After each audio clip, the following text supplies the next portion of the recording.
Muy buenas tardes. En el día de hoy estamos con el doctor José Hernández, colega compañero, emergenciólogo, y conmigo William Rodríguez, ortopeda traumatólogo, en la cual en el día de hoy tenemos unas cuantas entrevistas importantes, de temas importantes que hablaremos, tanto como una emergencióloga pediatra, un psiquiatra, y bueno, le dejaremos la otra a espera.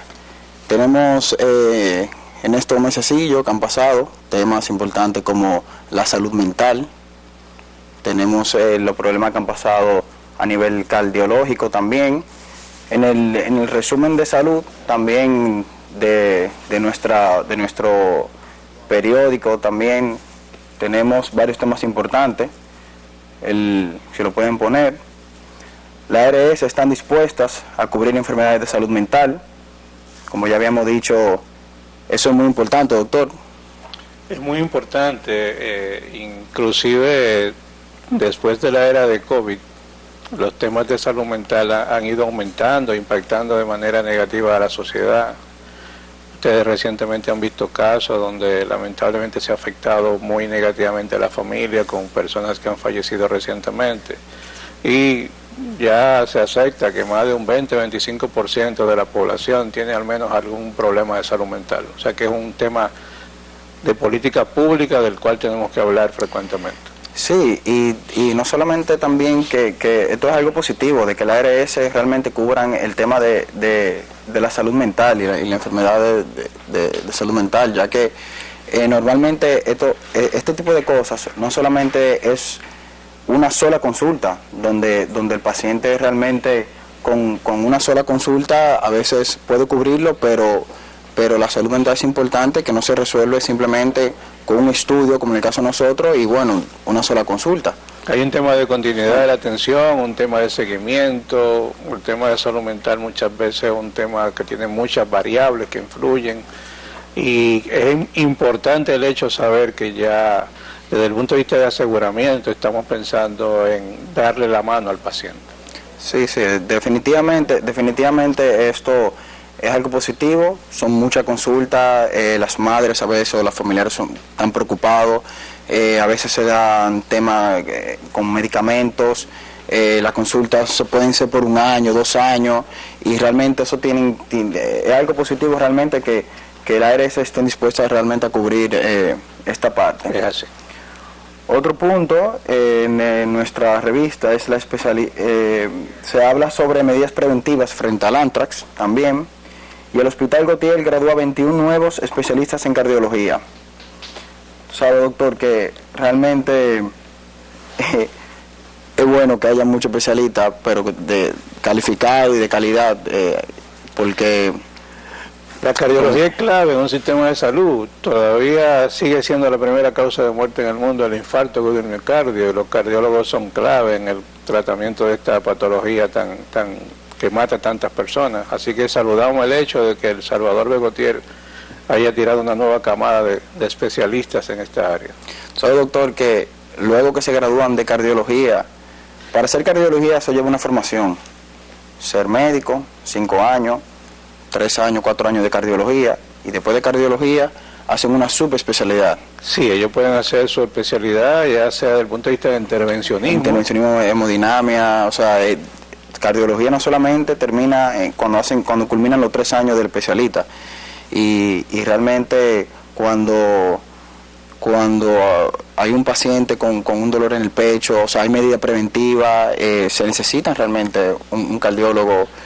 Bueno, son claves. Uno que es, por ejemplo, emergenciólogo y trabaja contra el tiempo, el tema de corazón viene a definir prácticamente todo lo que tiene que ver calidad de atención, como tiempo de atención del paciente, tiempo de realización de un electrocardiograma, tiempo de el que el paciente llegue a hacerse la angioplastía. O sea que la cardiología es clave en la salud actual. Sí, realmente. Tenemos que el Colegio Médico, Waldo, no aceptará aumento de impuestos en reforma impositiva. El Colegio Médico ARS ya dijimos que firma acuerdos para entrega de códigos médicos. También. Es una conquista en salud. Muchos médicos, sobre todo las 2 especialidades que firman radiología y medicina de emergencia, hasta hoy no contaban con códigos para poder cobrar directamente las prestaciones que ofrecen. O sea que aquí hay un logro que ha conseguido el Colegio Médico Dominicano. Global Médica anuncia encuentro entre grandes tomadoras de decisiones del sector salud. Señores, estas son algunas de las noticias importantes que tenemos en resumen de salud, que se pueden entrar en la página y verlo más detalladamente. Hay más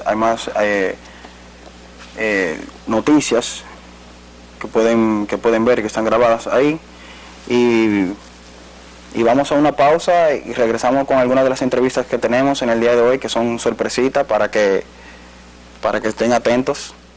Muy buenas tardes nuevamente, volvemos a nuestro programa El Poder de la Salud con nuestra primera invitada en el día de hoy, que viene con muchos temas interesantes, nuestra doctora Joanna María Pellegrín, emergencióloga pediatra. ¿Cómo se encuentra, doctora? Muy bien, gracias a Dios. Gracias por la invitación y poder compartir con ustedes y con el público.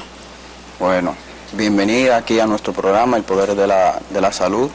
Vamos a hablar un poquito, doctora, ¿cuál es su formación? ¿En qué usted se especializa detalladamente?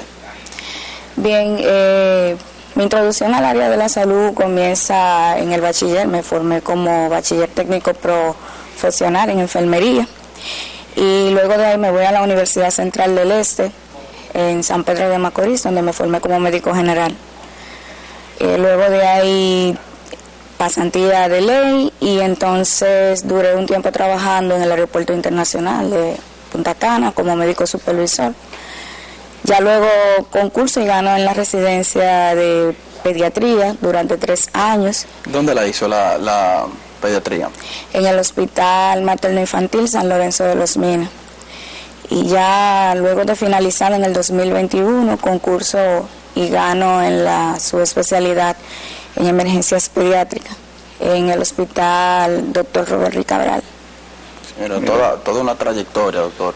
Muy interesante esto también. La mayoría de los médicos cuando hacen su pasantía optan por un programa de residencia y muchos de ellos van a lo que se llaman esas especialidades tradicionales como cirugía, ortopedia, obstetricia, y ya muchos están optando por estas especialidades no tradicionales, como se llaman, emergencias pediátricas, que ya viene siendo una subespecialidad. Ya. Eso es importantísimo, hemos avanzado un trecho con eso.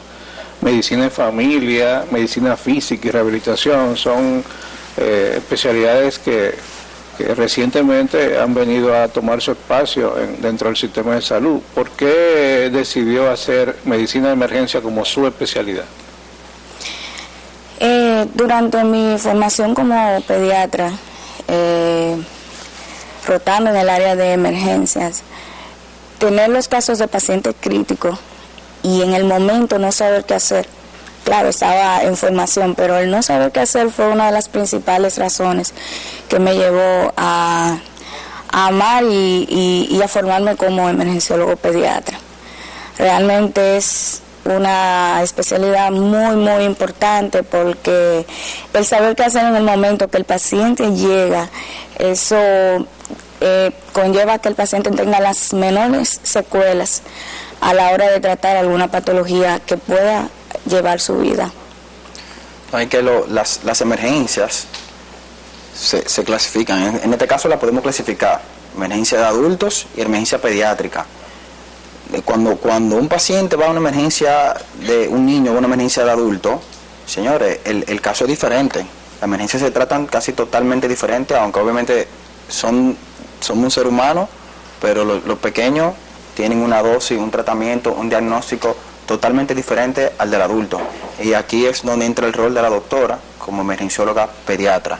Doctora, ¿cuál es el principal desafío que usted ve en su emergencia pediátrica? Bueno, uno de los principales desafíos es la cantidad de pacientes que tenemos. Ahora mismo estamos en temporada baja, si podemos llamarlo así, pero en el momento que tenemos patologías como dengue, las patologías respiratorias, que son muchas de las emergencias que vemos, la gran cantidad de niños que asisten a los centros públicos, la cantidad de personal que tenemos para darle la asistencia, es un poco difícil, pero sí hacemos todo lo posible por dar una calidad de atención, identificar a tiempo esos niños y darle el tratamiento adecuado. Y tú dijiste, bueno, estamos en temporada baja, ¿no sería en temporada alta que están en vacaciones? No, de hecho, en vacaciones, ya que los niños no están en las aulas y la mayoría de las enfermedades que se transmiten a través del aire, por contacto directo, a través de los fluidos, al ellos no estar en ese contacto día tras día, de lunes a viernes, por eso nosotros siempre llamamos en esta temporada baja, y se puede ver en las asistencias, en las emergencias, la cantidad de pacientes que asisten. Bueno, doctor, tú sabes que ella, como emergencióloga pediatra, dice que está en temporada baja, porque los niños realmente están en las aulas, y es donde en las aulas donde tienen más contacto y se contagia. Pero yo, como ortopeda traumatólogo, entonces yo estoy en temporada alta, porque los pacientes están entonces en actividad física, no están en las aulas, están en actividad deportiva, y realmente hay mucho trauma. Así es. Doctora, usted habló del dengue. ¿Cuáles son los signos o síntomas que una madre o un familiar se debe de preocupar a la hora de un paciente con este tipo de patología? Sí, mira, el dengue es una enfermedad sistémica, endémica, porque es endémica en nuestro país, Latinoamérica, y dinámica. Y hay algo que sí me preocupa, que veo mucho en las emergencias, no es solamente las fiebres, algo que le preocupa mucho a los padres son las plaquetas, que quiero saber cuánto tiene mi niño de plaqueta. No. Todo paciente febril en la temporada siempre va a ser sospechoso de dengue, pero hay algunos datos que nos pueden orientar. Hay algo importante que cada padre debe hacer con su hijo, y es no esperar los famosos 3 días para buscar asistencia, no. O sea, en ningún protocolo, en ningún libro usted va a leer que a los 3 días del paciente tener fiebre hay que ir a una emergencia o a una consulta a buscar ayuda. Si su niño tiene fiebre, manejamos las fiebres en la casa. Si no tiene ninguna condición, si el niño no está hiperactivo, si no está pálido, si no convulsiona, manejamos en el momento las fiebres en la casa. Y si el niño está estable, vamos a la consulta para darle seguimiento a esas fiebres, pero no esperar 3 días, porque nos pudimos dar cuenta el año pasado, con la gran cantidad de pacientes que tuvimos con dengue, que con un día de fiebre el paciente se complicaba. Y ya ahí entonces se cae la teoría de que hay que esperar 3 días. Los 3 días de fiebre está dentro de la fisiopatología del dengue, que al tercer día, con la desaparición de las fiebres, comienza la etapa crítica, termina la etapa febril, y es donde se espera que comiencen a descender las plaquetas.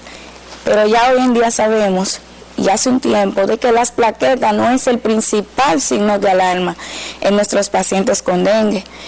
¿Cuáles son los signos de alarma que son tan importantes como los niveles de plaquetas disminuidos?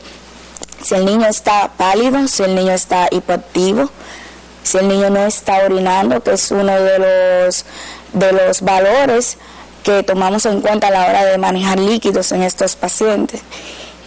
También si tiene sangrado por la nariz, si tiene dolor abdominal intenso, si vomita. Esos son signos de alarmas que nos orientan a que nuestro paciente necesita una asistencia y un manejo dinámico inmediato para tratar de prevenir que el paciente avance ya a una etapa severa.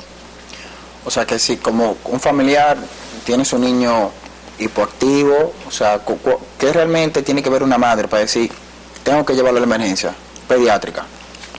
Sí, si el paciente comienza con sangrado por mucosa oral, ojos, nariz, oído, si el paciente no está orinando adecuadamente, como lo hace normalmente en la casa, las madres se dan cuenta cuando ha disminuido la diuresis. Si el paciente no está ingiriendo adecuadamente, ya que el dengue es una enfermedad que el manejo principal es con líquidos, y reposo absoluto. Si el niño está acostado y de repente cuando se levanta para ir al baño se marea, se pone sudoroso, se pone débil, esos son datos importantes de que hay cambios hemodinámicos que debemos prestar atención y que debemos manejar. Una pregunta, doctora, ahí usted está tocando un punto clave que creo que define su especialidad. ¿Cuál sería la diferencia en el momento de la atención de un paciente crítico entre un pediatra general y un emergenciólogo pediátrico? ¿Qué entrenamiento, qué otras fortalezas tendría un emergenciólogo pediátrico en este caso? Bueno, ya cuando estos pacientes nos llegan graves, que ya requiere un manejo avanzado, ya sea un manejo avanzado de la vía aérea, ya sea el drenaje en el pulmón de líquido acumulado, derrame pleural masivo, que no se puede expandir correctamente el pulmón, el manejo de aminas, cuando ya el manejo de líquidos, el manejo de coloides no ha sido suficiente, entonces requiere la intervención con manejo de medicación tipo aminas vasoactivas. O sea, usted tiene un entrenamiento en reanimación cardiopulmonar avanzada en niños, que no necesariamente lo tiene un pediatra general. Sí, realmente en algún momento el pediatra en su formación ha tenido que manejar y ha tenido que reanimar, porque es algo que debemos aprender durante la formación como pediatra. Pero sí, ya cuando está un emergenciólogo pediatra involucrado, es todavía mucho más fácil el desenvolvimiento por el tema de que ha tenido más práctica con este tipo de pacientes. Excelente. Doctora, y una pregunta. Cuando usted está en la emergencia, ¿cuáles son las principales emergencias pediátricas que usted ve día a día? Bueno, una de las principales son las respiratorias, ya sean pacientes con bronquiolitis, con crisis de asma. También están las enfermedades gastrointestinales, que en estos días hemos tenido muchos casos de pacientes con vómitos, diarrea, dolor abdominal y fiebre. Y básicamente esas son de las primeras que vemos en la emergencia. ¿Y a qué se debe esa estadística que ha aumentado a nivel gastrointestinal? Bueno, realmente desde noviembre aproximadamente del año pasado estamos viendo muchas emergencias con pacientes con afecciones gastrointestinales, pero en estas últimas semanas, cuando vemos esa gran cantidad, podemos pensar en una de las principales fuentes, que es el agua, ya que en la mayoría de ellos salen con coprológicos positivos para ameba, y una de las principales fuentes de contaminación son los alimentos, aguas contaminadas. Entonces habría que intervenir para ver qué es lo que pasa, que tenemos tantos pacientes. También tenemos temporadas en el año donde tenemos rotavirus y los pacientes van a venir, claro, con manifestaciones gastrointestinales. Ok, entonces, doctor, que estábamos hablando de emergencia pediátrica y emergencia de adulto, pero realmente tenemos que decirle hasta qué edad es una emergencia pediátrica, hasta qué edad ella ve a ese paciente que califica como una emergencia pediátrica. Sí, porque eso ha sido siempre como un dilema. Hay médicos que dicen, no, yo nada más lo veo hasta los 15 años, no, yo hasta los... Entonces, realmente, ¿cuál sería la recomendación? ¿Hasta dónde estaría el brazo médico del pediatra de acuerdo a la edad del paciente? Sí, claro, hasta los 17 años, 11 meses, 29 días. Hasta que cumpla la mayoría. La mayoría de edad sí vemos pacientes, aunque un paciente de 17 años y 18 años fisiológicamente van a tener la misma actuación, o sea, la misma respuesta su cuerpo va a tener al momento de enfrentarse a una enfermedad. No hay diferencia, ya es un tema de que ya es un paciente mayor de edad, está expuesto a otras cosas por ser mayor de edad, y ahí entonces se lo pasamos al área de adulto. Ya el doctor entra en su caso, como usted como emergenciólogo, ella lo va a llamar a usted. Claro, aunque en momentos en que la vida está en riesgo, el médico va a actuar independientemente de la edad, ¿eh? Así es. Porque la sala de emergencia tiene una razón de ser, y es estabilizar pacientes. Y en el momento no es de que no es mío, es tuyo, no, eso no debe de primar. Atendemos al paciente y después Una vez que esté estable, buscamos el médico que le dará seguimiento. Doctora, una consulta que muchas veces nos hacemos, y a veces es la razón por la que muchos médicos no hacemos pediatría. El pediatra regularmente cuando está frente a un niño atiende a dos pacientes, atiende al niño y a los padres. ¿Cómo se maneja eso en una emergencia donde hay tanto estrés? Bueno, sí, es un poco a veces tedioso y porque a veces intervienen demás familiares, porque es preocupante cuando un niño está enfermo y está grave. Y la mejor manera de lidiar siempre es explicándole a los padres. A medida que vamos evaluando al paciente, vamos preguntando al padre, pero luego de concluir esa evaluación es bueno siempre explicarle al padre lo que yo pienso, lo que he encontrado y qué voy a hacer con su niño. Y siempre preguntarle al final si tiene alguna duda o pregunta. Sabes que tú hablaste ahorita de las principales enfermedades que son gastrointestinales y asma y problemas respiratorios. Primero vamos con una. En la parte en la parte gastrointestinal, ¿qué hace que una madre lleve a ese niño a la emergencia pediátrica? Diga, bueno, estoy preocupada, voy a llevarla a la emergencia pediátrica. Porque hay las dos ocasiones. Una ocasión el niño hace un episodio de diarrea, como se pone, y bueno, lo lleva a la emergencia. Como pediatra emergenciólogo dice, bueno, pero el niño solamente hizo una sola evacuación. Vamos a esperar que haga un poquito más, o sea, ¿en qué momento sería bueno que el familiar o la madre diga, bueno, el niño tengo que llevarlo a la emergencia pediátrica? Es una muy buena pregunta porque algunos padres a veces me han llegado a la emergencia luego de que el niño ha vomitado 10 veces.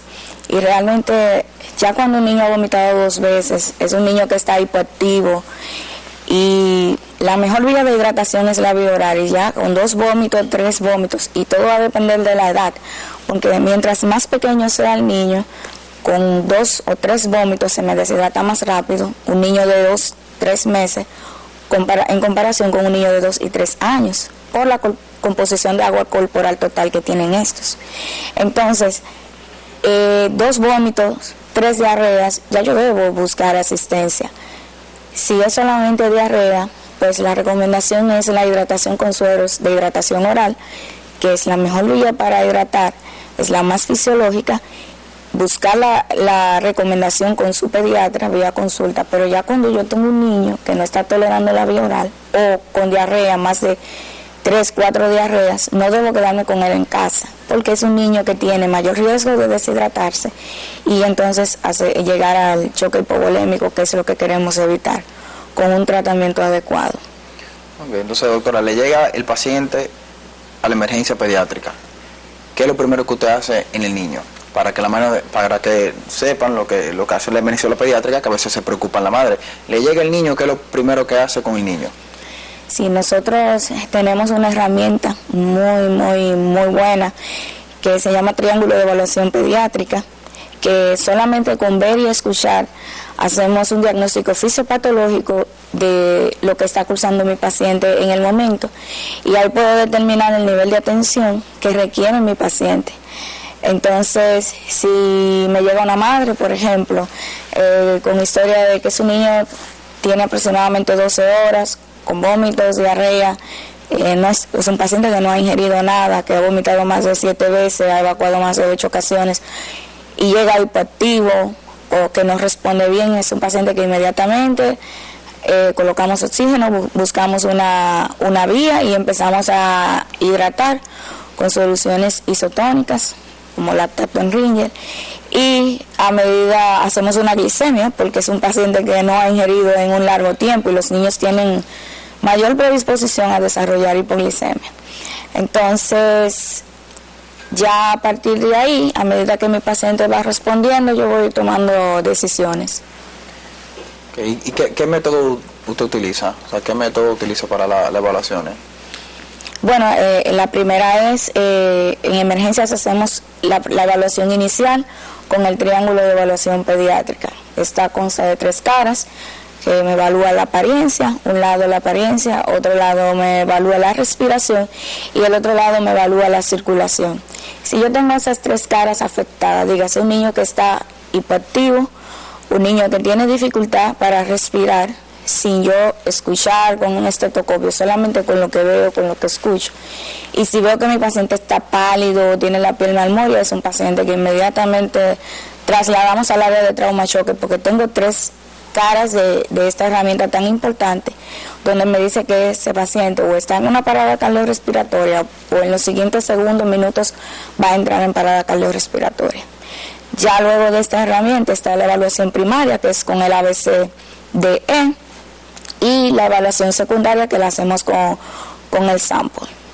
Ya el sample es una herramienta, una mnemotecnia, donde nosotros hacemos una anamnesis y cuestionamos a los padres sobre los signos y síntomas, si tiene vacunas, si tiene alergias, la última comida.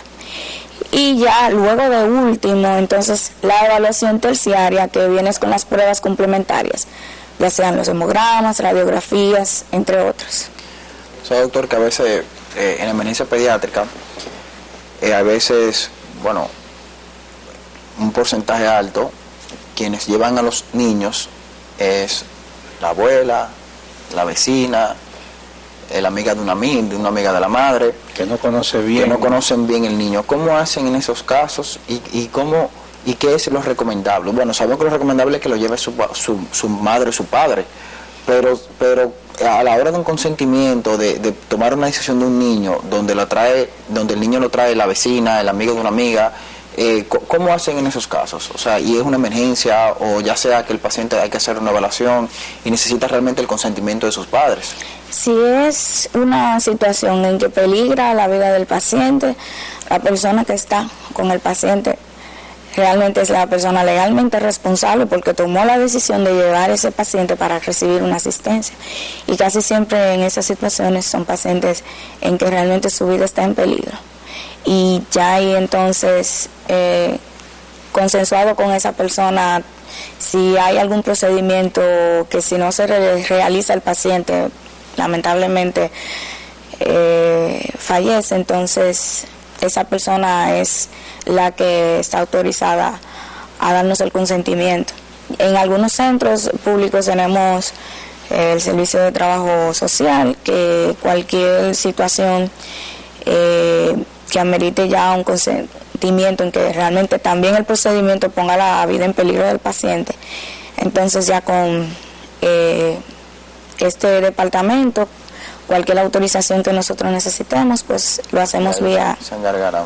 Por eso te decía que no todos los médicos en algún momento decidimos hacer pediatría, porque el médico pediatra de repente está frente a un niño que no puede explicar por qué grita o por qué no puede respirar bien, y el médico pediatra tiene que tener el entrenamiento o el expertise para, con la evaluación, con el examen físico, tratar de llegar a un diagnóstico presuntivo lo más acabado posible. Por eso, si hay una especialidad médica que entiendo yo que es un arte, es la pediatría.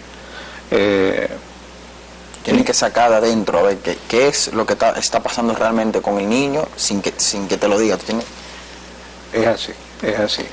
Y en el caso como el doctor le preguntó ahorita, en el caso de las enfermedades respiratorias, ¿es más o menos el mismo esquema de atención?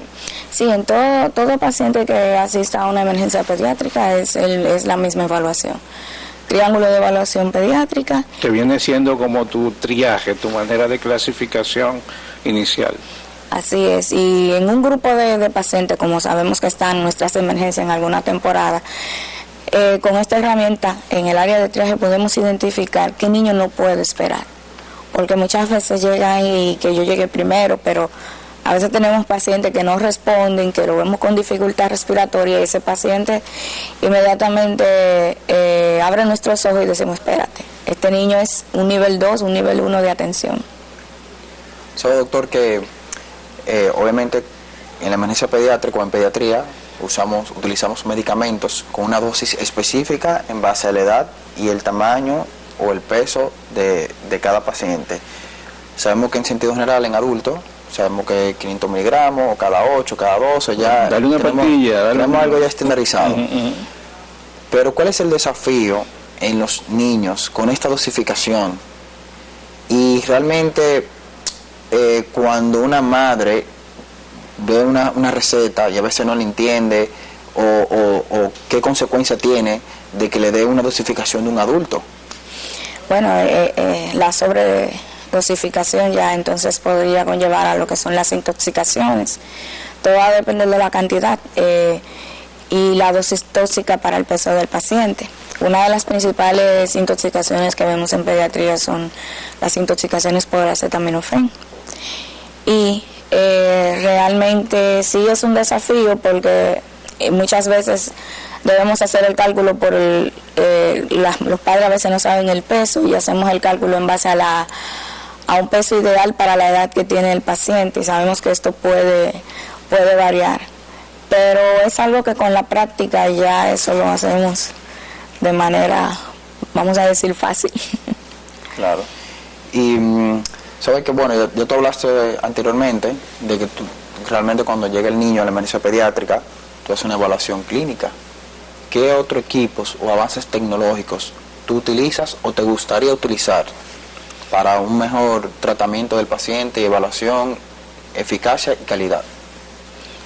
Siempre la mejor herramienta va a ser el triángulo de evaluación pediátrica, porque este me da un diagnóstico fisiopatológico de lo que tiene mi paciente. Y en sí, lo primero no es hacer un diagnóstico definitivo, sino hacer un diagnóstico fisiopatológico, tratar en ese momento lo que realmente puede concluir con mi paciente y ya luego de que yo haya estabilizado esa parte, pues investigo para hacer ya un diagnóstico definitivo o presuntivo. Y sí, nosotros como emergenciólogo pediatra, en algunas situaciones, como los pacientes con politrauma, pacientes cardiópatas, tenemos la facilidad de hacer el sonofast. Con un sonógrafo podemos ver muchísimas cosas, podemos identificar y así tomar decisiones para tratar de prevenir más complicaciones a la hora de darle un manejo al paciente. Sabemos que en las emergencias pediátricas o en las de adultos, cuando se entra en una emergencia, hay varias camillas, obviamente, que la dividen, pero a veces no hay un aislamiento total. Entonces, ¿qué riesgos o qué podríamos hacer para que realmente el paciente que llega con una enfermedad respiratoria y otro paciente que tiene otro tipo de enfermedad no se entrecrucen entre ellas y tengamos un paciente que está parcialmente enfermo o en proceso de sanación, vamos a decir, a que el otro paciente no lo contagie? ¿Qué medidas se toman en base a eso? Bueno, tuvimos una temporada de COVID, sabiendo los infectos contagiosos, de las enfermedades infectocontagiosas que llevó muchas vidas y muchísimas enfermedades como influenza. Simplemente colocando una mascarilla y buscando obviamente un lugar, si ya es un paciente que ha sido identificado en el área de emergencia donde se pueda aislar el paciente junto con con el acompañante, la madre o el padre o familiar, y con herramientas tan sencillas como colocar una mascarilla y, claro, dependiendo de la condición que esté el paciente, porque si ya es una condición grave, es un paciente que siempre tenemos que tener equipos de protección, el personal que lo va a tratar, pero tratamos de hacer lo imposible por mejorar esa condición y ya luego, dependiendo de las áreas disponibles en las emergencias, entonces ahí hacemos un triaje y movemos pacientes y tomamos decisión en cuanto a aislar a un paciente que en este caso lo amerite. Perfecto. ¿Cuáles son, doctora? Ya sabemos ya que hacemos aislamiento, medida preventiva de higiene. ¿Los familiares en ese momento lo aíslan o lo dejan con el niño? No, se queda siempre un familiar acompañándolo. Nunca debe estar solo, primero porque es un menor de edad y segundo porque el paciente va a necesitar y va a pedir la compañía de su madre o padre o familiar. Y sobre todo, lo más importante, el lavado de manos, o sea, a la hora de que antes y después de manejar ese tipo de pacientes, el lavado de manos es prioridad para evitar que continúe propagándose la enfermedad. En ese sentido también nos lleva a un punto que es importante. Por ejemplo, mencionó que se puede hacer un triaje respiratorio. Todo va a depender del número de pacientes que lleguen. Si están llegando muchos pacientes respiratorios, en algún momento te va a hacer un triaje, los respiratorios por este lado, los que no vienen por temas respiratorios de este lado. Entonces ahí hay un tema que también maneja mucho el emergenciólogo, que está relacionado con el manejo de víctimas en masa. Entonces, ¿cómo trabaja el emergenciólogo en esos casos donde le llegan múltiples víctimas, o sea, muchos pacientes en un corto periodo de tiempo? Triaje. La palabra clave es triaje. O sea, hacemos un triaje para identificar esas lesiones que ponen en peligro la vida del paciente, identificar esas lesiones que lamentablemente ya son irreversibles y entonces ya a partir de ahí darle la asistencia a todos en su debido tiempo. Sabe, doctor, que hay un tema que tenemos que tocar un poquito más adelante, que es el maltrato o el abuso infantil. Cuando, no sé si se da el caso de que niños, a veces, porque tienen algún maltrato, ya sea físico, abusivo, tanto de la madre, del padre o de un familiar, se hacen pasar por una patología, por una enfermedad, para que lo lleven a una emergencia, para ser escuchado, para ser visto.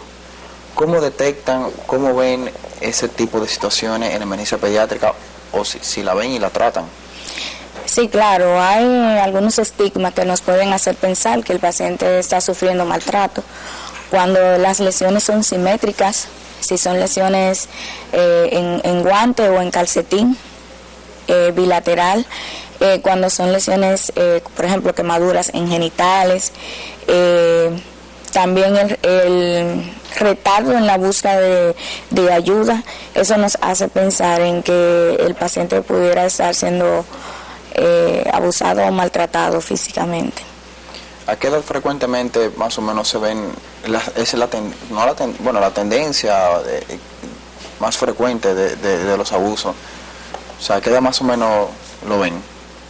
Bueno, en todas las edades, pero casi siempre menores de 5 años, y de hecho todo paciente que nos llegue con cualquier tipo de lesión, caída, menor de 5 años se considera o se pudiera considerar un abuso o maltrato, ya que los niños de esa edad deben estar bajo supervisión constante para así evitar que tengan algún tipo de lesión.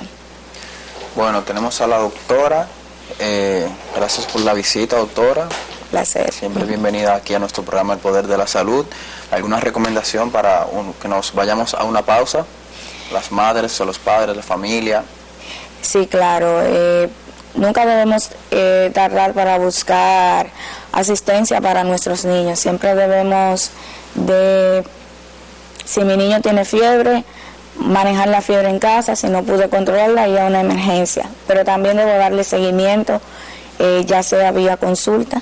Si usted tiene un niño que está hipoactivo, que de repente no es el niño normal que usted ve, si un niño que está pálido, si el niño en algún momento usted lo ve que está con la mirada perdida, convulsión y esas cosas, debo de buscar ayuda inmediata. Siempre seguir las recomendaciones de su pediatra y nunca retardar y esperar 3 días para yo buscar asistencia. ¿Dónde la podemos encontrar, doctora? Actualmente estamos laborando en Centro Médico Express, en el área de urgencias pediátricas. Bueno, pues ya saben, cualquier emergencia pediátrica, cualquier duda que tengan, la pueden encontrar en Médico Express, sin ningún tipo de inconveniente. Pueden encontrar a la doctora. Vamos a una pausa y en breve regresamos. Señores, volvemos una vez más en El Poder de la Tarde, en El Poder de la Salud, nuestro programa favorito de la tarde.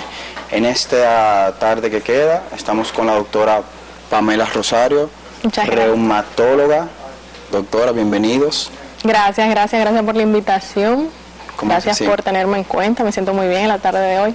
Señores, yo realmente estaba ansioso porque venga la doctora en el día de hoy. No solamente por la especialidad, que realmente va muy de la mano con mi especialidad como ortopeda traumatólogo.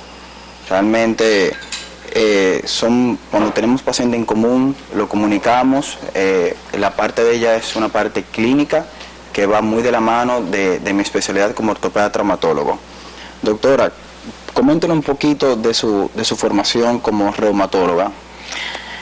Bien, para ser reumatólogo primero hay que ser médico general, hay que hacer los años de la universidad que corresponden, luego hay que hacer medicina interna, en mi caso fueron 4 años de medicina interna, en ese momento eran 4 años, y luego de eso entonces optar por la especialidad de reumatología, que pueden ser de 2 a 3 años dependiendo del lugar.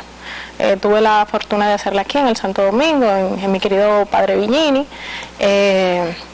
y nada, me fue muy bien, y la reumatología es una especialidad sumamente hermosa donde uno puede ver el antes y el después del paciente, cambiarle ese semblante triste que tiene el paciente por todas las información que se encuentra en el internet errada, y darle un pronóstico, darle un tratamiento y decirle que aunque hay cosas que no se pueden cambiar, sí hay cosas que se pueden tratar y puede tener calidad de vida.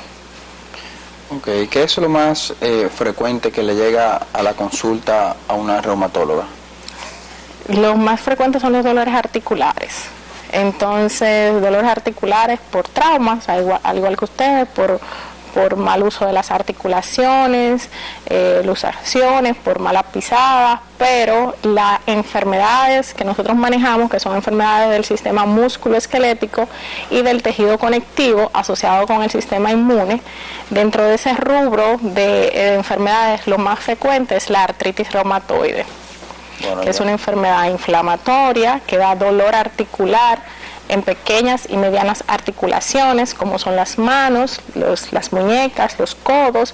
Este dolor puede ser de inicio matutino, es decir, que el paciente en la mañana cuando se levanta siente el dolor más intenso, y a medida que pasa el día, que pasan las horas, entonces ese dolor va mejorando, lo asocia con que el día se calienta, que se mueve un poquito más, y ese dolor puede mejorar en ocasiones con antiinflamatorio de venta libre, pero en la mayoría de los casos el dolor vuelve y se repite al día siguiente. Ok, entonces le llega el paciente y le llega con un dolor. Doctora, me duelen las 2 manos, por ejemplo. ¿Qué es lo primero que hacen? Se interroga cómo es ese dolor.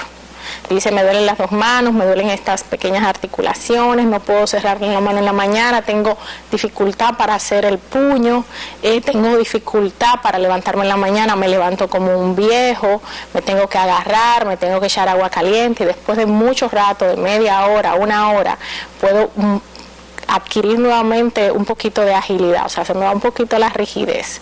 Esa es la historia típica de la artritis reumatoide y de los dolores inflamatorios. Yo tengo una pregunta. Ahora, yo estoy aquí sentado entre un ortopeda y una reumatólogo. A las personas que están en su casa viendo el programa, yo los estimulo que si tienen alguna pregunta, que ahí están nuestros teléfonos para llamar y aprovechar que la doctora está acá. Y yo haría una pregunta como sencilla, o sea, si me doy un trauma, voy al ortopeda porque me duele, pero si me duele sin historia de trauma, ¿debo de ir al traumatólogo? Exacto.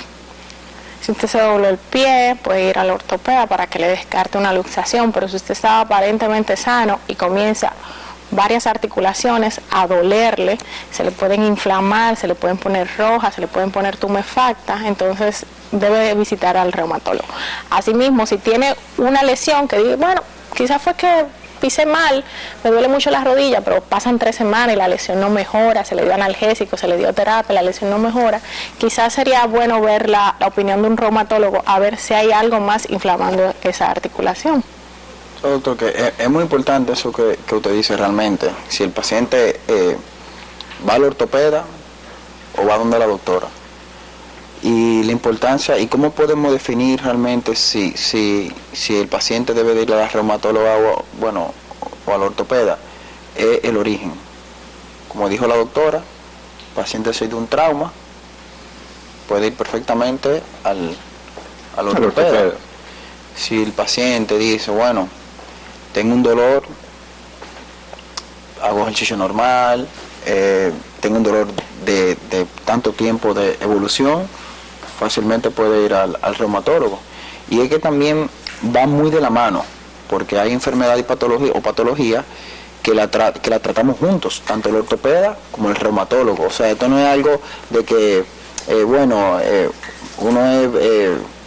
un niño, otro un adulto, como hablábamos ahorita, un pediatra y un adulto. No, realmente la reumatología y la ortopedia van muy de la mano. Claro, incluso hay ocasiones, vamos a suponer que hablando ya de la artritis reumatoide, hay pacientes con artritis muy evolucionada que tienen un daño en el cartílago muy importante, que eso le lleva a cierta deformidad o cierta deformación de la articulación, y ya independientemente de que se baje esa inflamación, el daño no es reversible en la rodilla, entonces el ortopeda debe intervenir, tiene que hacer algún recambio protésico ahí en la rodilla. Entonces así es que conjuntamente vamos trabajando. Hay cosas que solamente la puede hacer el ortopeda y cosas que solamente maneja el reumatólogo, pero tenemos que trabajar en equipo.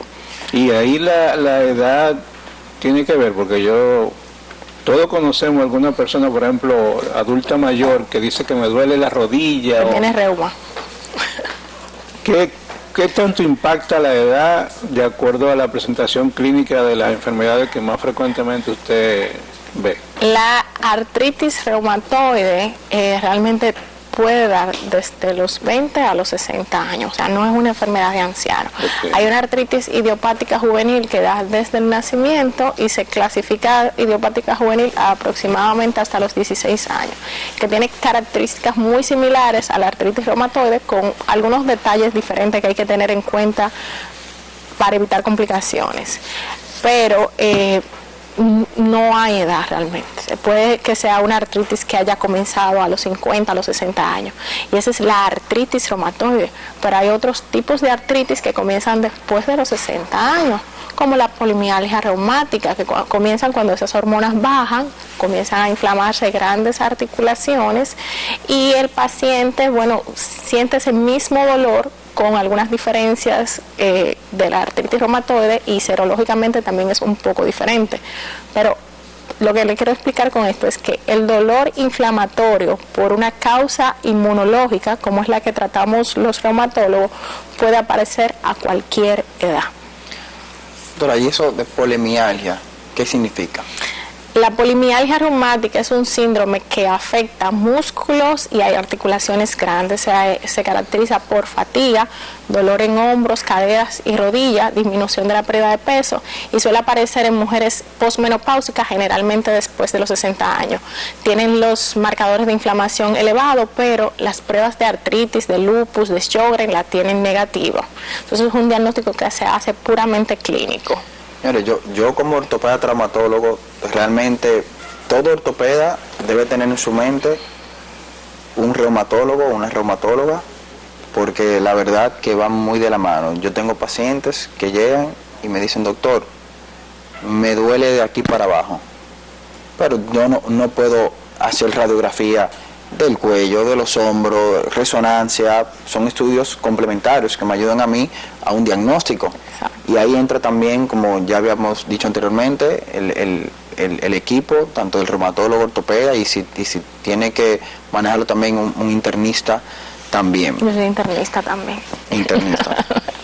Y doctora, una pregunta, aparte de cuando llega el paciente, por ejemplo, ¿qué estudio de imagen o qué laboratorios son los principales para detectar realmente una enfermedad? Dependiendo de la específica. Causa, dependiendo de la causa, dependiendo de la historia del paciente. No todos los pacientes se le hacen la misma analítica. Los estudios del sistema inmune son bastante costosos, entonces uno tiene que elegir bien lo que va a realizar. A veces el paciente dice: ay, a mí me hicieron de todo. No le hicieron de todo, le hicieron muchas cosas, y a veces el paciente llega muy agotado a la consulta porque ha pasado por varios especialistas y no le han descubierto la causa o no le han dado un diagnóstico de por qué tiene esos síntomas. Vamos a suponer, si te llega una mujer joven con datos de pérdida de pelo, mucho cansancio, que le salen unos peladitos en la boca, que le salen unas lesiones, que cuando cuando hace ejercicio o se expone al sol se siente muy mal al día siguiente, que le duelen las articulaciones. Entonces, en una mujer joven yo pensaría, bueno, tengo que descartar lupus, y para eso se hace un panel autoinmune y se hacen ciertas analíticas para descartar o confirmar ese diagnóstico.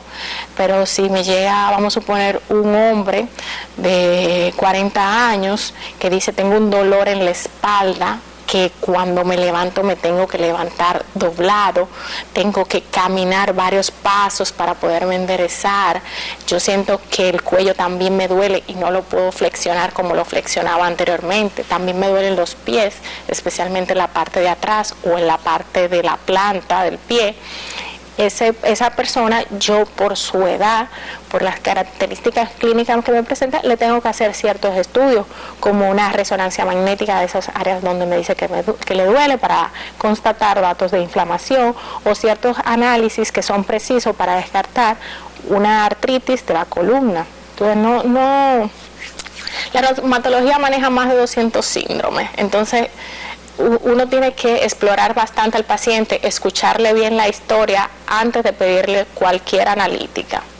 No te puedo decir, esto siempre se pide, no. Doctora, y una pregunta, usted que mencionó el lupus, lo mencionó ahora como enfermedad. ¿Una mujer con lupus puede salir embarazada? Porque he escuchado eso, que no, que puede empeorar. ¿Qué tabúes hay en ese tema? Pero primero que la doctora nos diga qué es el lupus.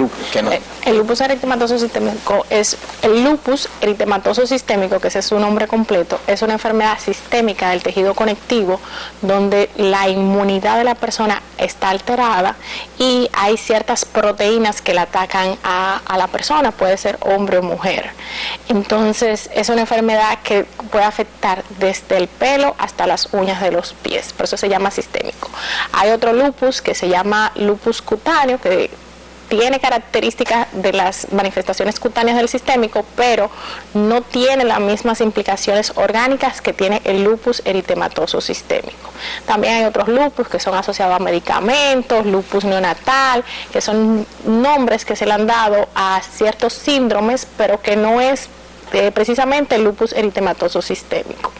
Entonces, una mujer que generalmente es joven, cuando se le diagnostica lupus, puede quedar embarazada totalmente, pero tiene que quedar embarazada en un adecuado momento. Cuando la enfermedad está en control, nosotros le decimos a esto remisión de la enfermedad, que es cuando está como si el paciente no tuviera la enfermedad, cuando ya su ginecólogo le dijo sí, es el momento, su reumatólogo le dijo sí, es el momento, entonces en comunicación con ambos, porque el embarazo puede ser un factor engatillante para aumentar o exacerbar las manifestaciones del lupus, entonces en combinación con el ginecobstetra decidimos cómo se va a embarazar. Bien, qué momento, que no haya fármacos que le hagan daño al bebé, que ella tenga una buena salud cardiovascular, que su actividad de su enfermedad esté controlada, que no haya anticuerpos que puedan pasar al bebé y provocar algún daño al bebé, y si hay esos anticuerpos presentes en ese momento que la mujer queda embarazada, pues hablar con el perinatólogo para que tenga en cuenta ciertas cosas al momento de recibir al bebé, hacerle su perfil biofísico al bebé al momento que corresponde. O sea, son cosas que hay que hacerlas con cuidado, pero sí se puede. Nunca le vamos a negar a una mujer el derecho de ser madre. Simplemente que le pedimos paciencia por el bienestar de la mujer y del bebé. Excelente, señora. La reumatología es una ciencia muy completa. Yo le decía a la doctora que tengo un gran amigo que también es reumatólogo, el doctor Raúl García, y era como un libro de consulta. Cuando teníamos un paciente enfrente con una patología que ninguno podíamos llegar a un diagnóstico presuntivo, lo buscábamos. O sea, que saludo y valoro mucho la preparación que tienen los médicos reumatólogos en República Dominicana. Sí, doctor, hay algo que es muy frecuente por ahí, que todo el mundo lo habla, que eso de la gota. Tengo una gota Y me duele un dedo, la gota, ¿qué es eso? Que hay mucha gente que pregunta. La gota o artritis gotosa o gotatofasia es la elevación del ácido úrico a un nivel que se precipita, es decir, que esos pequeños cristales de ácido úrico, al ser tanto, o sea, estar en un nivel tan alto en sangre, se van precipitando, se van formando cristales y pueden depositarse en la membrana articular e inflamarla. A veces el depósito es tanto que las personas tienen como algunas protuberancias, generalmente en codo, mano, incluyendo el pabellón de la oreja. Entonces ahí se llama gotatofasia cuando aparecen los tofos. Entonces la gota es la inflamación de las articulaciones producido por un exceso de ácido úrico, que puede ser el exceso por un aumento en la ingesta o por una disminución en la depuración de la persona, o sea, del individuo, de este ácido úrico. Aquí, en esa imagen que vemos aquí, si un paciente te llega más o menos con esa imagen en la mano, ¿ya puede decir que es una artritis gotosa? No, claro que no. Actualmente porque hay diagnósticos diferenciales, hay algo que se llama histiocitosis que puede dar esas nodulaciones. Habría que ver cómo están los codos, cuál es la historia, cómo es el dolor que le ha dado, cuánto tiempo ha tenido con esas lesiones, pero en una primera impresión uno no puede asegurar nada. ¿Y esto es un paciente realmente que debe de ir inmediatamente a un reumatólogo o puede estar tranquilo? No, ese paciente tiene un descontrol del ácido úrico de larga data. Y recordemos que el problema del ácido úrico no es el dolor articular, ni siquiera los tofos. El problema del ácido úrico es que cuando salen por el riñón y al salir por el riñón lo lastiman. Entonces el verdadero problema del ácido úrico es que se vuelve un círculo vicioso. Daña el riñón y a la vez al dañarse el riñón dificulta aún más la salida de este ácido úrico, entonces volviéndose un ciclo vicioso que hace de difícil control los niveles de ácido úrico y también de difícil control las crisis de gota. Pero ya en la actualidad, en pleno 2024, todo esto es prevenible. O sea, se puede manejar el ácido úrico, se puede manejar el riesgo cardiovascular secundario del ácido úrico, se puede manejar la complicación antes de que el paciente caiga en un fallo renal por la deposición de esos uratos. Pero eso es antes. ¿Y qué debería hacer el paciente para decir, bueno, yo quiero evitar eso? ¿Cómo se da cuenta el paciente? Debe hacerse su chequeo. O sea, el paciente, generalmente, el síntoma más común de la gota es la podagra, que es el dolor en el dedo gordo del pie, como en la base del dedo gordo del pie. Pero no todos los pacientes hacen podagra. Hay pacientes que hacen dolor de rodilla y de una sola rodilla y que la semana que viene se le va. El detalle está que cuando el paciente tiene una artritis gotosa, ese dolor se va a quitar máximo 3 semanas. Y los hombres, que son los que menos frecuentan el médico, si el dolor se le quita, se quedó ahí. Se quedó ahí todo hasta que le vuelva a dar otra crisis. Y si se beben algo y se le quita, pues ya no hay problema. Entonces, lo ideal sea que si aparece un dolor inflamatorio, que se hincha la articulación, que usted no sabe la causa, investigar la causa de ese dolor, porque el pronóstico de una enfermedad es muy diferente si se trata de manera temprana, muy diferente. O sea, ¿cómo puede evitarse complicaciones si se trata de manera temprana? Es abismal a un paciente que que tiene largo tiempo con una patología, porque lo encontramos sumamente complicado, encontramos esas arterias del corazón ya ampliamente calcificada, hay un mayor riesgo cardiovascular, hay un mayor riesgo de la salud renal, las articulaciones están en peor estado. Entonces, aunque bajemos un poquito el ácido úrico, va a ser muchísimo más difícil bajar esos depósitos de ácido úrico y va a ser muchísimo más difícil entonces controlar todas las complicaciones ya por esa patología no controlada por mucho tiempo. Hay un tema familiar asociado, o sea, si yo tengo historia de gota, ácido úrico aumentado en mi familia, ¿puede que yo tenga un problema parecido o lo puedo prevenir? No, hay personas que sí tienen una dificultad para la depuración del ácido úrico de familia, o sea, que aunque coman bien, incluso generalmente en las mujeres, aunque coman bien, aparece ese ácido úrico elevado. Si lamentablemente el problema es familiar, hay que tratarlo de todas formas. O sea, lo importante es mantener el ácido úrico en los niveles que no se depositen en las articulaciones ni en las arterias. Pero la gran mayoría de los casos es por aumento de la ingesta. Y esta ingesta son las grandes comilonas, las personas que les gusta mucho comer carnes o mariscos, comilonas en sí. Y los grandes bebedores, sobre todo los de cerveza. Ellos mismos con el tiempo se van dando cuenta que cuando beben cerveza, al otro día amanecen con dolor. Entonces lo que van es cambiando un licor por otro, pero eso no es la solución. No es la solución, ni tampoco vamos a ser tan restrictivos, tampoco hay que dejarlo del todo, pero sí encontrar un balance de que mantengamos ese ácido úrico en niveles normales o en niveles saludables y que la ingesta también se controle. Miren cómo realmente hablábamos anteriormente de que la reumatología y la ortopedia van de la mano. Pero la doctora no solamente se mantiene en comunicación conmigo, con el ortopeda traumatólogo. Ella involucra, como había dicho, que hay enfermedades autoinmunes que afectan tanto el riñón, la parte gastrointestinal. O sea que realmente cuando manda un paciente o llega un paciente donde la doctora, que ella lo refiere a un gastroenterólogo, es porque realmente ella necesita una interconsulta con un gastroenterólogo y armar todo un equipo para ese paciente. O sea, usted tiene un equipo, usted puede tener 3 o 4 pacientes que tienen que estar en total comunicación con un gastroenterólogo, con un nefrólogo, con el ortopeda, conmigo, o sea, todo un manejo multidisciplinario siempre con cada paciente. Claro, es decir, lamentablemente las enfermedades inmunológicas son sistémicas, por eso nosotros le pedimos siempre al paciente cierto control para ir chequeando datos preclínicos que podrían hablarnos de daño orgánico.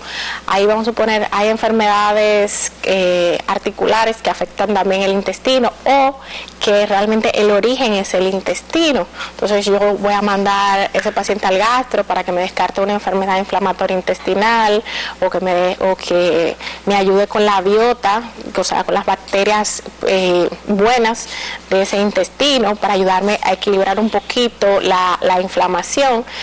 Igual con el cardiólogo hay enfermedades, vasculitis que producen pericarditis y voy a necesitar un cardiólogo para que trabajemos en conjunto, o hay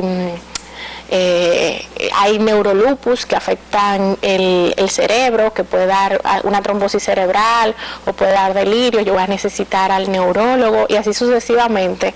Nosotros nos tenemos que mantener en estrecha comunicación porque aunque la causa haya sido una aberración del sistema inmune, la complicación se tiene que tratar con el especialista del rubro que está afectado. No podemos trabajar solo. Cuando ya el paciente está bien, perfecto. En palabras para que el paciente pueda entenderlo. Cuando el paciente está complicado, tenemos que trabajar con el especialista del órgano que está complicado. O sea que si el paciente tiene una afección de la rodilla, tenemos que trabajar con el ortopeda. Tenemos que trabajar con el ortopeda. Es decir, porque obviamente yo no opero, yo no hago procedimientos, entonces tengo que llamar a William. Mira, tengo este caso, o yo que manejo osteoporosis secundaria a los mismos problemas inflamatorios. Cuando hay fractura, pues tengo que ayudarme de mis colegas. Realmente ninguna especialidad se debería valer por sí sola porque somos todo un equipo y si nos especializamos es para profundizar en cierta área, pero obviamente es un solo cuerpo, todo está concatenado. Sabemos que en medicina, como ya hemos dicho en programas anteriores, realmente siempre hablamos de la prevención, y prevención, que es una de las cosas más importantes en medicina. Entonces, hablando de que realmente en reumatología tú tienes varios subespecialidades o especialistas que tienes que mantenerte en total comunicación. Por ejemplo, yo como ortopeda digo, bueno, tengo una paciente de 60 años de edad, 65, dolor en la rodilla, digo, bueno, prevención, debemos de controlar un poquito lo que son los ejercicios de impactos.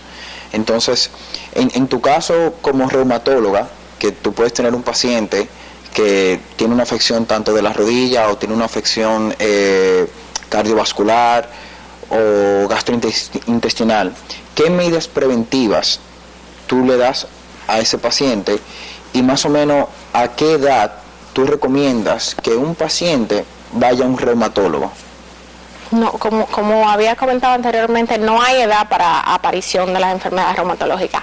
El hecho de que piensen que tener dolor articular es de personas viejas es un completo mito. O sea, esto puede ser desde el nacimiento hasta la tercera edad. Yo siempre, una vez hecho el diagnóstico de una enfermedad reumatológica, ya sea lupus, artritis, espondiloartritis, Sjögren, esclerodermia, siempre se le recomienda al paciente manejar los niveles de estrés. ¿Cómo?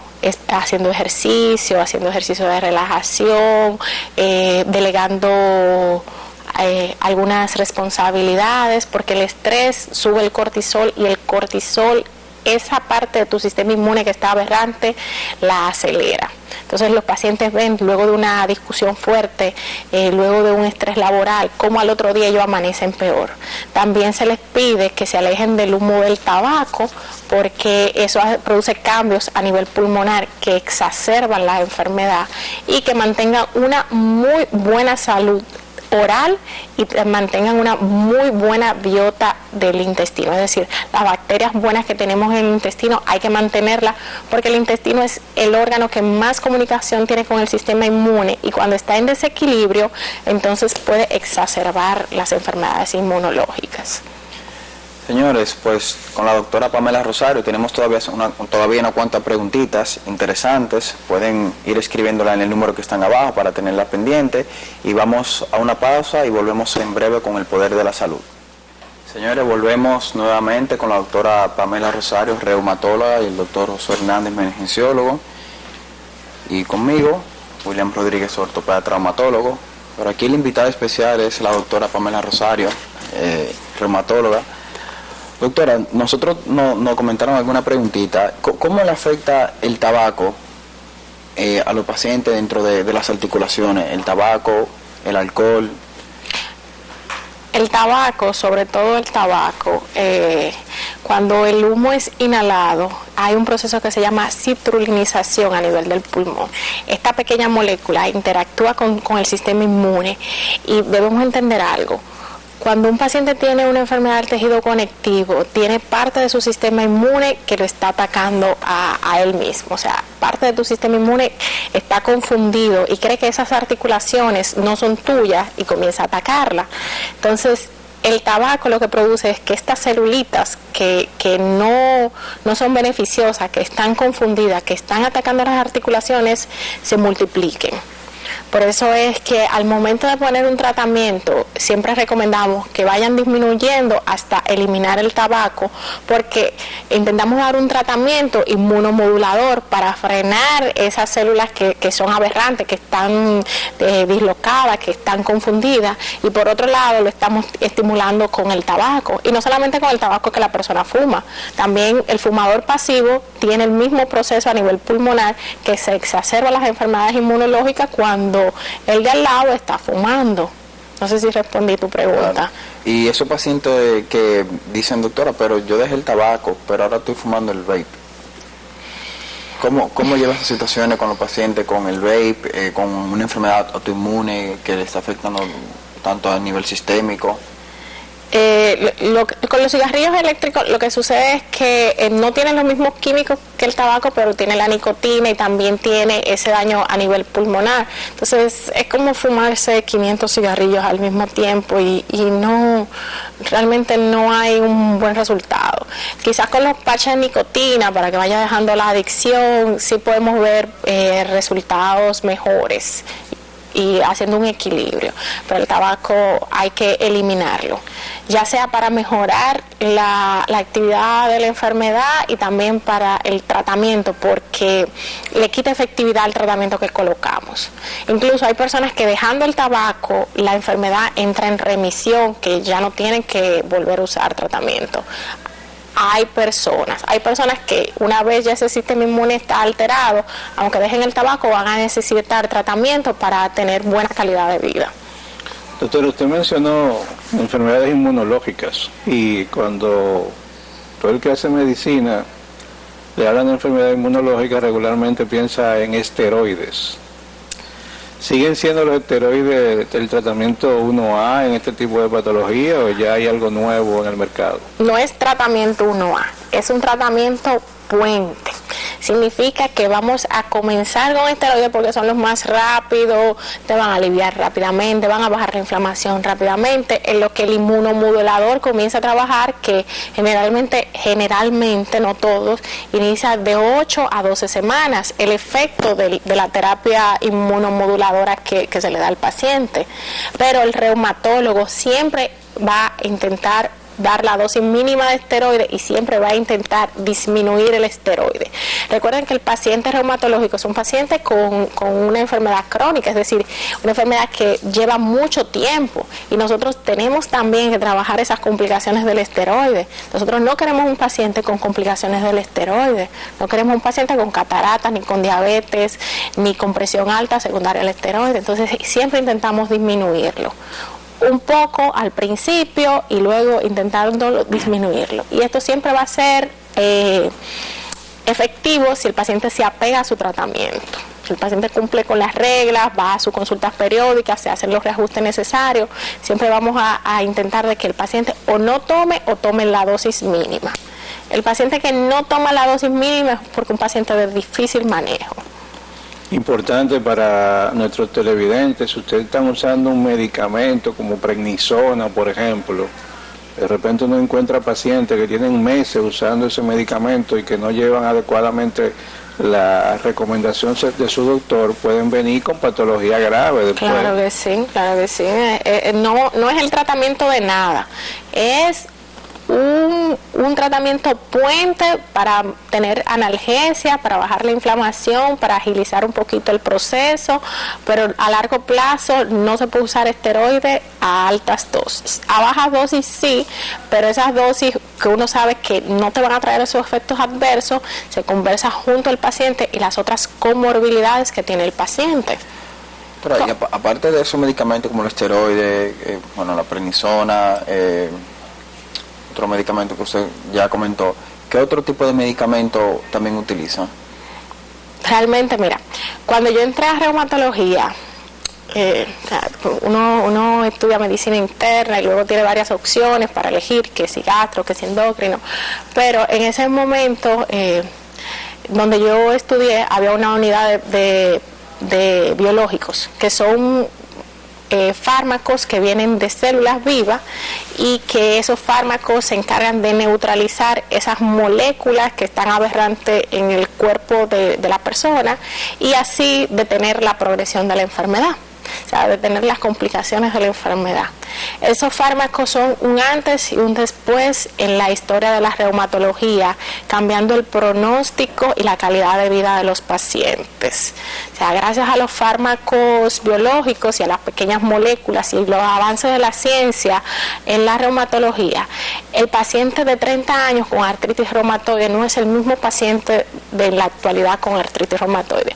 Es un paciente que puede hacer su vida laboral, que puede ser productivo, que puede llevar una vida de hogar normal, que no va a tener esas deformaciones en las articulaciones como se veía en antaño, porque solamente se trataba el dolor. Ahora se trata también la progresión de las enfermedades y las complicaciones.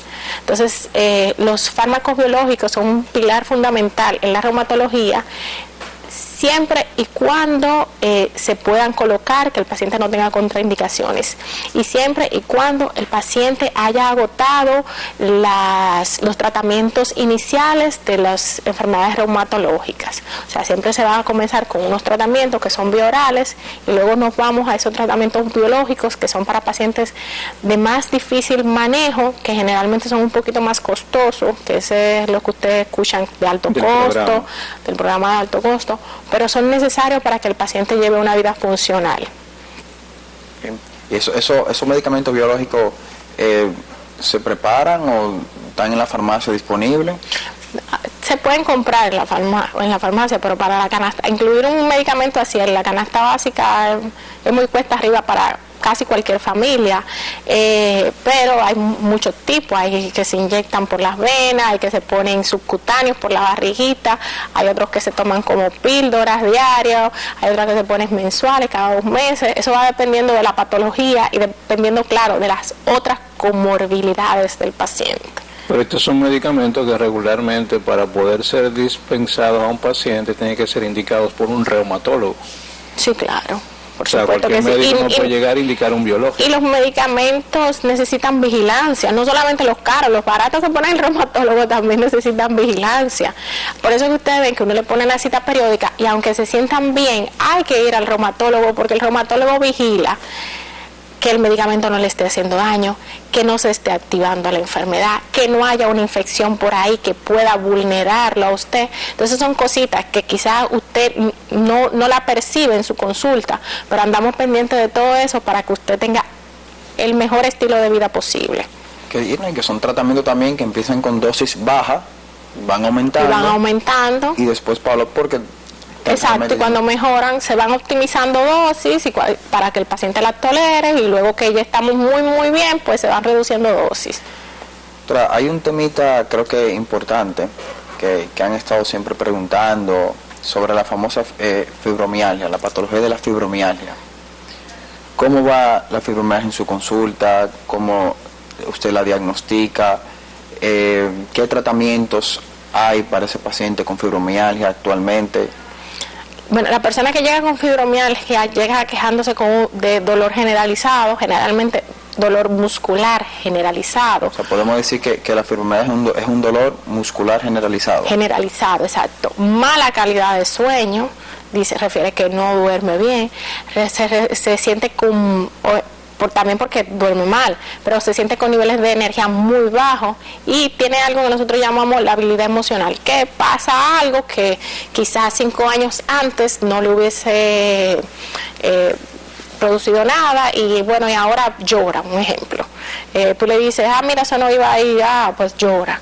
Entonces, la fibromialgia tiene algo que se llama punto gatillo, que es cuando uno evalúa al paciente, hay unas contracturas musculares intensas y tiene mucho cansancio. Y tiene también los marcadores serológicos, es decir, los marcadores de inflamación completamente negativos. Pero debajo del cuadro de clasificación de la fibromialgia hay letras que dice que hay que descartar un trastorno depresivo mayor. ¿Por qué? Porque la depresión también duele. O sea, un paciente que está deprimido puede tener dolor muscular, puede tener fatiga, puede tener mala calidad de sueño y la depresión no es estar triste por una situación. La depresión son que esos neurotransmisores del cerebro que nos hacen sentir bien, que nos hacen sentir feliz, bajan y eso hay que equilibrarlo para que nosotros volvamos a disfrutar de la vida. Entonces, si esa es la causa, si es por una depresión que tenemos ese dolor muscular, es muchísimo más fácil corregir ese proceso de fibromialgia. Siempre el paciente con fibromialgia debe ir donde un terapeuta, médico, psiquiatra, que descarte que no haya un proceso de depresión en curso con la fibromialgia, que se pueden dar ambos a la vez. Pero si podemos tratar la depresión, también va a mejorar muchísimo lo que es la fibromialgia. Y entonces el paciente va con un dolor generalizado a nivel muscular. ¿Hay algún tratamiento? Ya sabemos que dijiste que hay una interconsulta realmente con un psiquiatra. Entonces, ¿hay algún tratamiento de medicamento que llevarías o algún estudio de imagen? ¿Qué avance tenemos realmente con el diagnóstico y tratamiento de la fibromialgia? La fibromialgia se trata con recaptadores de serotonina y se trata con medicamentos que ayuden a mejorar la calidad de sueño. Entonces, los recaptadores de serotonina es para mejorar un poquito la energía y los medicamentos que son para inducir el sueño son para que el paciente tenga un descanso. Siempre se alienta a los pacientes a que hagan actividad física que involucre el cuerpo entero para descontracturar ese cuerpo y también que tengan contacto con la naturaleza para mejorar un poquito sus niveles de serotonina y de dopamina al contacto con la naturaleza. Doctora, en En República Dominicana hay suficientes reumatólogos, porque con todo lo que usted nos está contando y con tanta gente que conocemos nosotros, que me duele, que no me duele, la evaluación de reumatología es clave. Somos poquitos, pero somos poquitos mundialmente. Realmente la reumatología tiene pocos años en la medicina en comparación de otras, como la cardiología. Pero cada vez se está completando más la cuota porque cada vez hay más reumatólogos que están al servicio de la población, poquito a poquito. Pero las enfermedades reumatológicas también tienen una prevalencia baja. Entonces podemos recibir muchos pacientes, pero el pool de pacientes nuestro no son tantos. Muy bien. Por eso, y esos pacientes, ya sabemos otro punto que ya la ven gastro, un traumatólogo, varios especialistas. ¿Va de la mano también usted con los terapeutas, con los fisiatras? Ay, por supuesto, por supuesto. Hay, vamos a suponer, las espondiloartritis dentro de la línea terapéutica.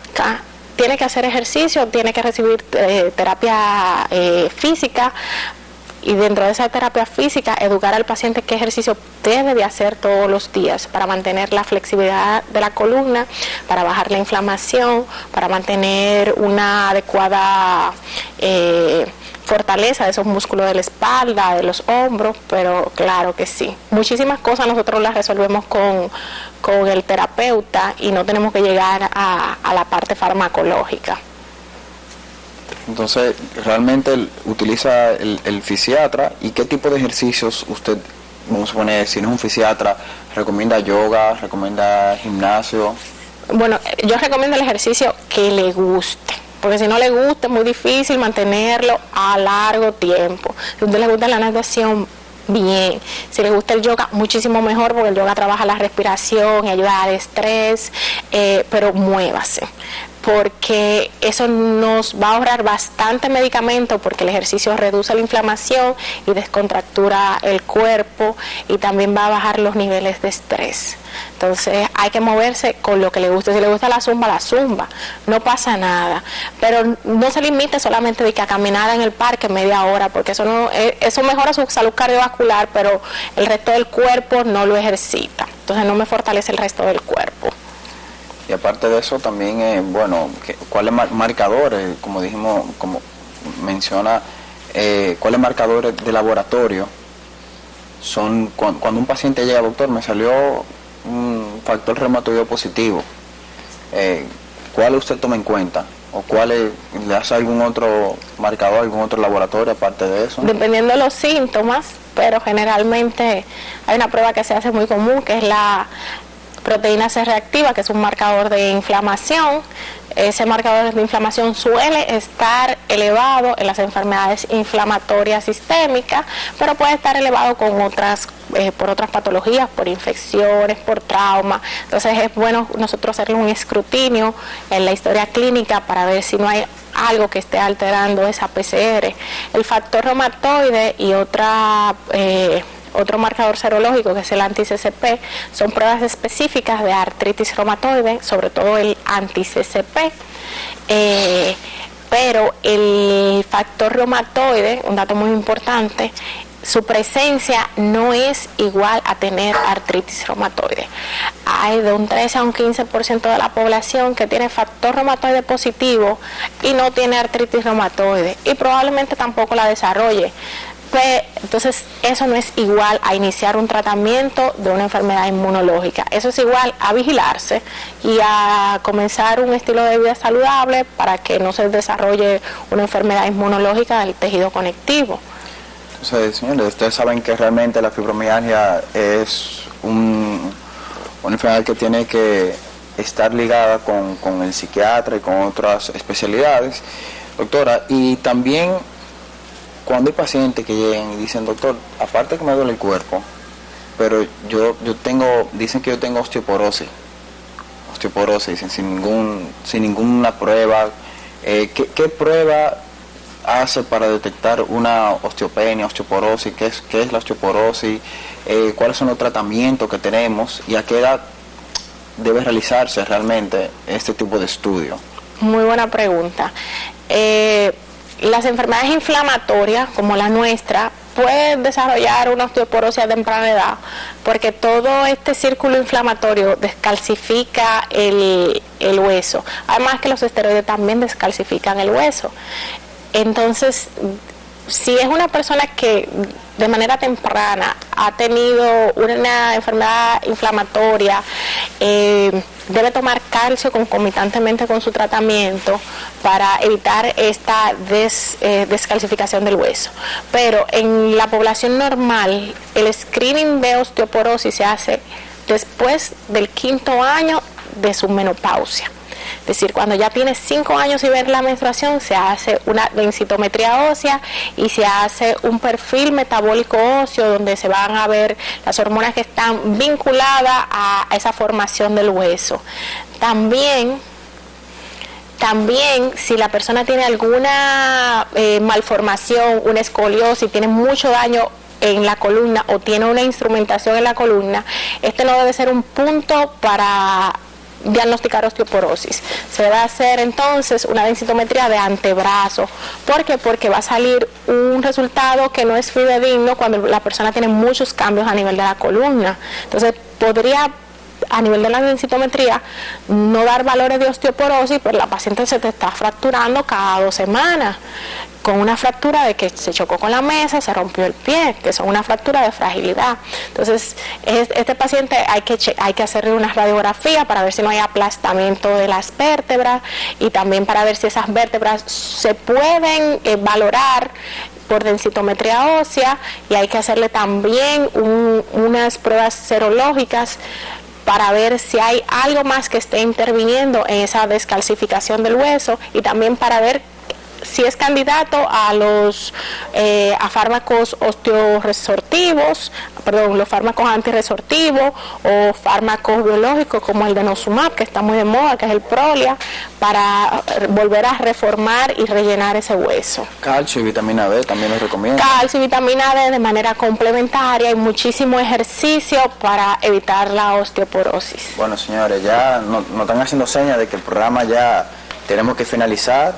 Todavía nos quedamos con muchísimas preguntas todavía, que vamos a invitar a la doctora nuevamente para que pase por aquí a nuestro programa El Poder de la Salud. Doctora, ¿alguna recomendación para los televidentes de medida preventiva? ¿Dónde está usted ubicada? ¿Número de teléfono para que puedan culminar con cualquier otra duda que tengan los pacientes o televidentes? Bueno, mi recomendación preventiva es realizar ejercicio, manejar el estrés. Si tienes mucho estrés, deje el ejercicio para la noche para que corte ese círculo de estrés. Reúnase con sus amigos, evite el tabaco, vaya al odontólogo, vaya al gastro, todas esas cosas que usted puede hacer de manera preventiva para evitar la disregulación de su sistema inmune. Yo estoy a sus órdenes en la Abel González de la Lincoln y también en Nuevo Centro en el 11º piso. Muchísimas gracias por estar atento a nuestro programa El Poder de la Salud. Nos vemos el próximo martes con otras entrevistas y otros temas de suma importancia de nuestro país. Pasen buenas tardes.